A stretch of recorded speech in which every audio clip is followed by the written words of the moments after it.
Cet atelier de sensibilisation revêt un caractère important pour les différents acteurs concernés par la gestion des installations classées.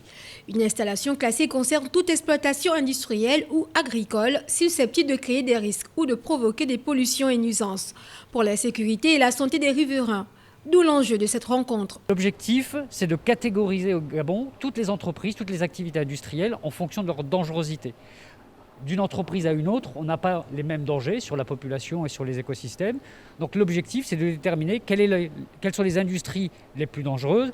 Et pour les industries les plus dangereuses ou celles qui ont plus d'impact, de leur imposer de faire une étude de danger, une étude d'impact pour maîtriser les risques et éviter que des accidents ou une pollution puissent survenir. Les autorités ont bien saisi l'importance de préserver le secteur et surtout garantir l'impact sur la santé et l'environnement des installations classées. Notre pays a adhéré à l'initiative des centres d'excellence de l'Union européenne depuis 2011. Nous intervenons pour essayer de renforcer les capacités nationales dans le domaine des risques qui peuvent être nucléaires, radiologiques, biologiques ou chimiques.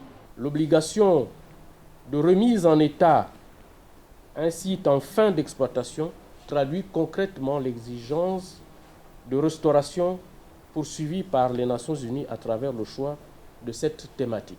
Organisée grâce au soutien des partenaires à l'exemple de la plateforme nationale et du centre d'excellence NRBC et l'Expertise France, cette rencontre de travail vise notamment à préserver la réforme juridique engagée par l'administration gabonaise ainsi que de la création d'une nomenclature des ICE.